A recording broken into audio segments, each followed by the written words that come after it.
우리는 하이델베르 카테키즘을 함께 묵상하고 있습니다.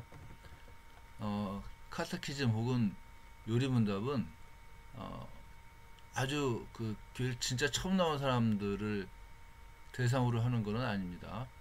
지난주에도 얘기를 했습니다마는 어느 정도 예수 그리스도를 믿고 의지하면서 그리스도인으로서의 삶을 시작한 사람들, 그 사람들에게 좀 더 풍성한 그리스도인의 삶을 위해서 배워야지만 되는 것이 교리문답이라고 하는 겁니다. 어, 특별히 카테키즘, 하이델베르 카테키즘을 하면서 우리는 위로라고 하는 말을 중요시 생각을 하고 있습니다. 하이델베르 카테키즘에서는 위로의 조건이 두 가지입니다. 첫째는 뭐냐면은 살았을 때도 위로가 있어야지만 된다. 두 번째는 죽었을 때도 있어야지만 된다 이거예요. 근데 이게 두 가지를 다 만족시킬 수 있는 위로가 별로 없어요. 별로 없는 게 아니라 아예 없어요. 세상에는 없어요. 뭐 어떻게 해가지고서 어, 내세를 굉장히 중요하게 생각을 할 수도 있겠지만은 그땐 또 아주 현실적이지가 않고 또 아주 현실적으로 뭐 풍성하게 무엇인가를 이렇게 이루어 나가는 삶을 이야기를 할 때는 내세에 대한 문제가 약해집니다. 그래서 이 두 가지를 적절하게 어, 만족시킬 수 있는 방법은 없어요. 그래서 하이델베르 카테키즘에서는 이 그 위로를 얘기를 하면서 어, 사나 죽으나 나는 나의 것이 아니고 몸과 영혼이 모두 미쁘신 구주 예수 그리스도의 것입니다라고 고백을 하는 겁니다. 그러니까 이 나에게 있어서의 위로의 출처가 내 안에 있다는 것이 아니에요. 결국은 나의 위로는 나의 바깥에서부터 찾을 수 있다고 하는 겁니다. 그래서 오늘은 이 나의 바깥에서라고 하는 말이 어떤 의미인가 좀 생각을 했으면 좋을 것 같습니다. 우선 내 안에서 위로를 찾으려고 하는 사람들 이야기를 좀 해야지만 됩니다. 창세기에 하나님께서 범죄한 아담에게 이렇게 말씀을 하십니다. 아담에게 이르시되 내가 내 아내의 말을 듣고 내가 내게 먹지 말라 한 나무의 열매를 먹었은즉 땅은 너로 말미암아 저주를 받고 너는 내 평생에 수고하여야 그 소산을 먹으리라 이렇게 말씀을 하십니다. 에덴에서부터 쫓겨난 이후에 아담처럼 산다는 것은 뭐냐면 모든 사람들의 그 삶의 실존인데 나의 것을 의지해서 사는 사람들이에요. 그러니까 내 안의 것에서 무엇인가 위로를 찾으려고 노력을 하는 사람들이라는 거죠. 근데 이제 문제는 뭐냐? 에덴 동산에서는 하나님께서 무한 공급을 해주신 거예요. 무엇인지 내 마음대로 내 뜻대로 먹고 마실 수 있는 무한 공급이 가능했고 무엇이든지 내가 원하는 일들은 무엇이든지 할 수 있는 무한 공급의 시스템이었단 말이에요. 근데 에덴에서 쫓겨나고 난 후부터는 이제 어떤 일이 생기겠습니까? 내가 수고하고 내가 땀을 흘려야지만 어, 생존할 수가 있기 때문에 결핍의 시대가 찾아온 거예요. 그리고 그 결핍으로 말미암아 내 안에서는 위로를 찾을 수가 없다는 결론을 만들어내는 겁니다. 결핍이 일어나면 어떤 일이 생깁니까? 사람과 사람 사이에 갈등이 생기는 거예요. 파이는 항상 같은데 사람들이 많아지면 어떻게 됩니까? 내 것을 보존하기 위해서 싸우게 되고 투쟁하게 되고 또 남의 것을 빼앗기 위해서 또 이렇게 힘으로 눌러야지만 되고 하는 그 과정 가운데에서 갈등이 막 일어나는 겁니다. 그리고 그 결핍이라고 하는 게 인간의 한계의 그 모습이기도 해요. 그래서 사람들은 그 한계에 갇히는 겁니다. 우리가 전도서를 쭉 읽어보면은 그 한계의 제일 커다란 이유가 뭐냐? 시간이에요. 시간. 내가 영원히 못 산다는 겁니다. 영원히 살 수가 없기 때문에 아무리 내가 잘해도 내 다음 세대에 어떤 일이 일어날지는 모르는 거예요. 죽어서도 어떻습니까? 뭐 눈을 못 감는 사람이 많다고 그러잖아요. 그 이유가 뭐냐면은 살았을 때나 죽었을 때에 동시에 위로를 받을 수가 없다고 하는 겁니다. 그리고 아담으로 말미암아서 죄가 이 땅에 들어왔고 그 죄로 말미암아 사탄한테 우리가 죄의 삭, 폐해를 받는 겁니다. 그래서 인간이라고 하는 거는 죽음을 향해서 계속 움직일 수밖에 없다는 거예요. 그렇게 이 좌절과 절망 가운데 내가 내 안에 있는 것으로는 위로를 받을 수 없다고 결론을 내리는데 구약 성경에 봐보면은 좀 특이한 인물이 하나 나옵니다. 뭐냐면은 아담처럼 살지 않은 사람 이야기가 나오는 거예요.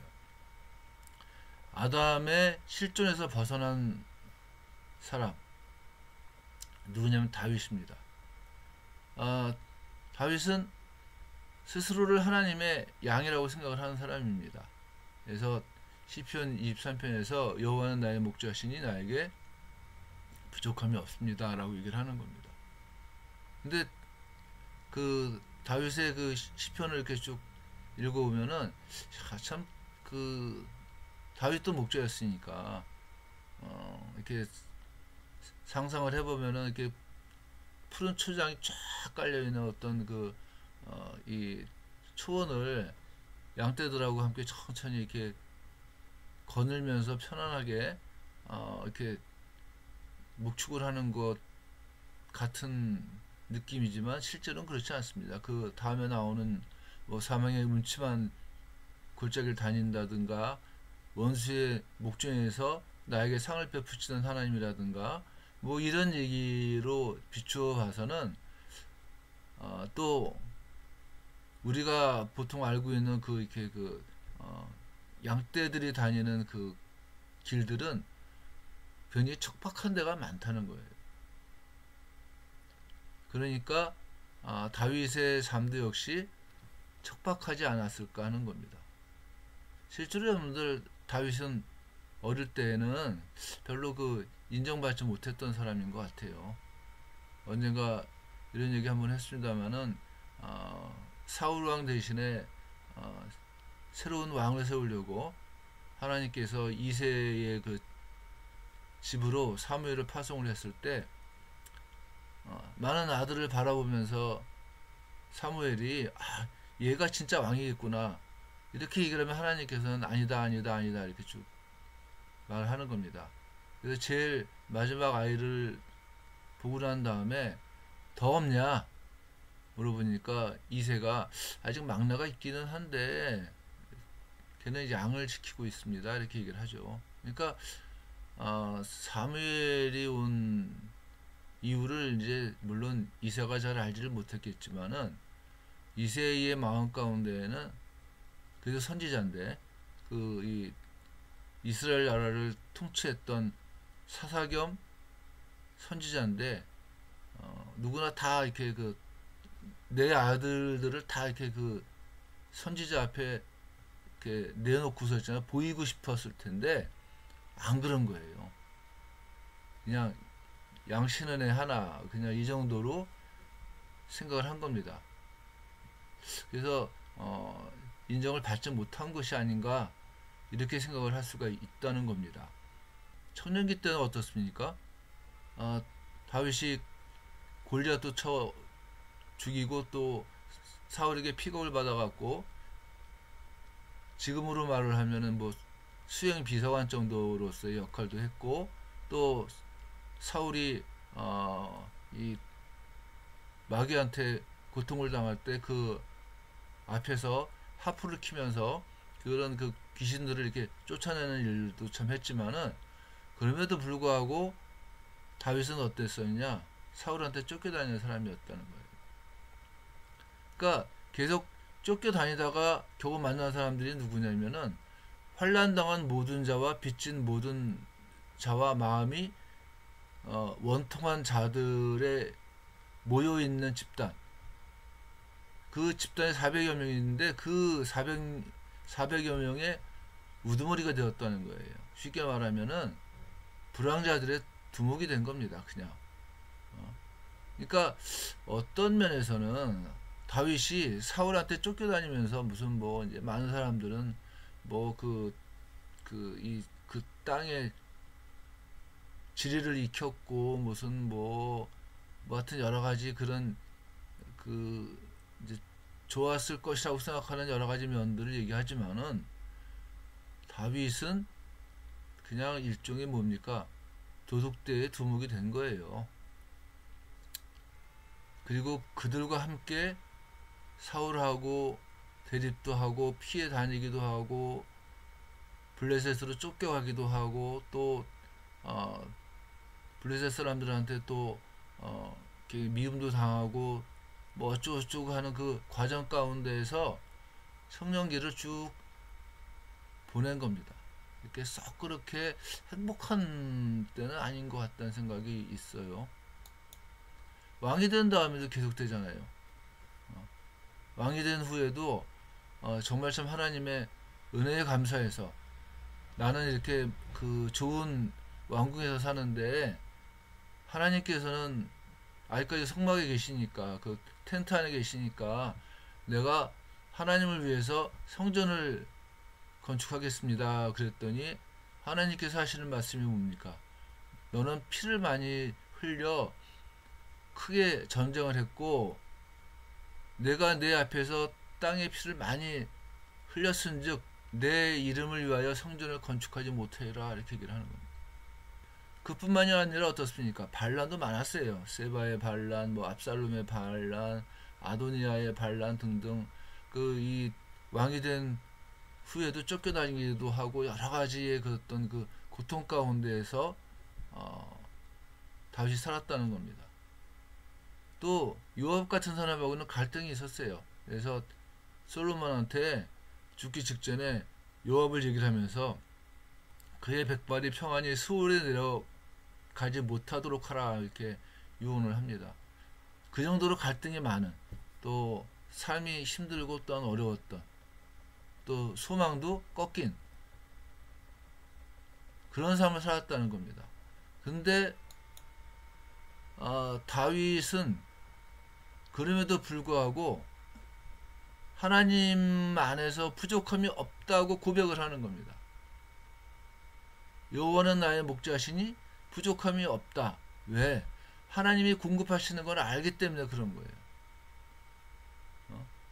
하이델베르크 유리문답 26번에 봐보면은 하나님께서 육과 영에 필요한 모든 것을 준비해 주실 것을 조금도 의심하지 않으며 더욱이 많은 어려움이 따르는 삶에 있어서 악을 나에게 미치게 한다 해도 하나님은 그런 악을 오히려 나에게 선이 되게 해 주실 것을 믿는다는 겁니다. 다윗은 그런 하나님이신 것을 알았어요.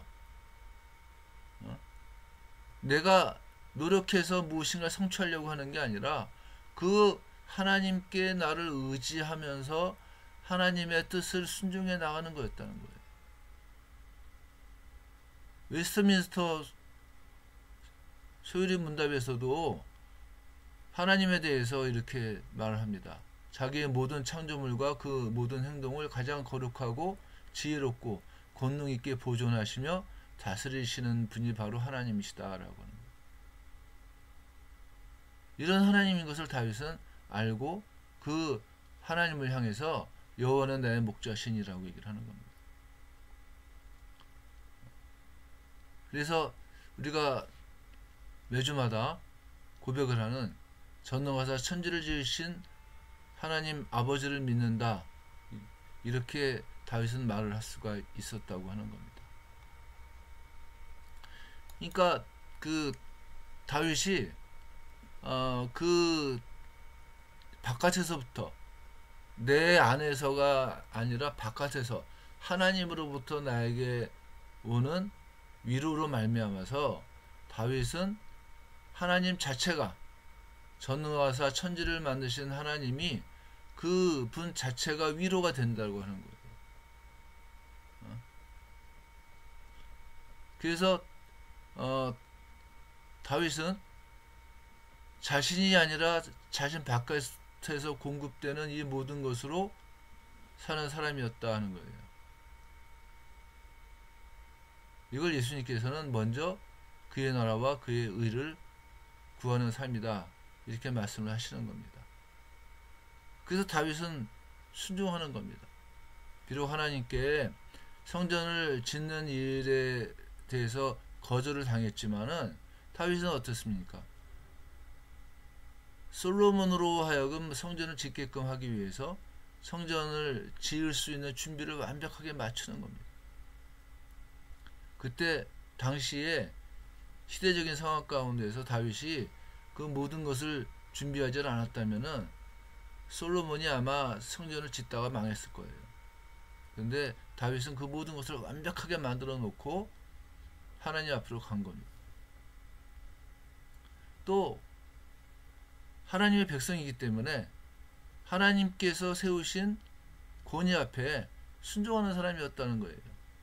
그래서 사울과의 관계에서도 어떻습니까? 죽일 수 있는 기회가 여러 번 있었지만은 하나님의 기름 부으신 자를 함부로 못한다고 얘기를 하면서 안 죽이지 않습니까? 그게 다윗의 모습이에요.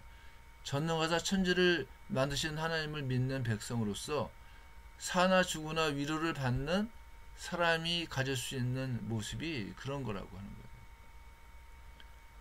그래서 결국 다윗은 어떻게 됩니까? 왕들을 평가할 때 하나님의 마음에 합한 왕의 기준이 되는 겁니다. 다윗처럼 살았느냐, 다윗처럼 살지 못했느냐. 생각을 해보면 그래요. 다윗이 뭐 이렇게 잘 산 건 아니잖아요. 솔직히 말해가지고 다윗이 진짜 참 그 우리가 생각을 하는 것만큼 하나님의 백성으로서의 어떤 그 완벽한 삶을 산 건 아니잖아요. 바세바도 간음하기도 하고 미워하기도 하고 무슨 뭐 여러 가지 그런 그 불미한 일도 많았는데, 그럼에도 불구하고 왕들을 평가할 때는 어떻게 합니까? 이 사람이 다윗처럼 살았느냐, 다윗처럼 살지 못했느냐, 이걸로 하나님의 마음에 합한 왕이냐 아니냐를 판단을 한다는 겁니다. 자, 오늘 얘기의 결론을 생각을 합시다. 하이델베르크 요리문답에서 우리의 참된 위로는 사나 죽으나 내가 그리스도의 소유가 되어야 한다고 얘기를 합니다. 그 이유는 나의 위로가 나의 바깥에서 와야지만 되기 때문이고, 그것은 왕이신 하나님을 의지함으로 가능한 일이기 때문인 거예요. 아까도 얘기했습니다마는 무한 공급의 시대에서 무한되고 한정되어져 있는 환경 가운데로 떨어졌어요. 그게 심판이에요. 근데 그 심판과 함께 어떤 일이 생겼다고요? 결핍으로 말미암는 갈등들이 생기는 겁니다. 그러니까 이 문제에서부터 벗어날 수 있는 사람이 아무것도 없어요. 아무도 없어요, 사실은. 오직 무한 공급의 주체이신 하나님이 나의 왕이신 것을 고백함으로 그 하나님께 무한 공급을 받을 때만 가능한 일인 거예요. 그때 살았을 때 위로가 생기는 것이고, 죽어서도 어떻습니까? 위로를 받을 수가 있다는 겁니다. 그래서 예수님께서는 먼저 하나님 나라와 그 일을 구하라, 이렇게 말씀하시는 거예요. 그러면 이 모든 것을 너에게 더하시리라. 아이가 떡을 달라고 할 때 전가를 줄 아버지가 없지 않느냐 하는 거예요. 이 믿음으로 우리가 이 땅에서 살면서 정말 필요한 것들, 정말 있어야지만 될 것들에 몰입하는 것이 아니라 먼저 하나님께, 또한 하나님의 의가 무엇인가를 찾으면서 주님께서 나에게 필요한 것들을 이미 아시기 때문에 이미 나에게 있어야지만 될 것을 미리 아신다고 말씀을 하신 것을 믿고 그 모든 것을 하나님께 의지하면서 나갈 수 있는 그런 축복이 있기를 간절히 원하는 겁니다. 기도하겠습니다. 은혜로우신 하나님 함께 해주시고 붙으시기를 간절히 원합니다. 우리가 하나님께서 공급하시는 삶을 갖고 이 땅에서 풍성하게 또한 하나님 아버지의 인도하심으로 사망의 음침한 골짜기를 다닐지라도 혹은 원수가 나를 삼키려고 공격할지라도 주께서 나를 보존해 주시고 보호해 주시고 지켜 주심으로 이 땅에서 살면서 위로를 받고 또한 하나님 앞으로 나갔을 때도 위로함이 있음을 믿고 하루하루를 감당할 수 있는 축복을 허락해 주시옵소서. 모든 말씀을 예수님의 이름으로 기도했습니다. 아멘.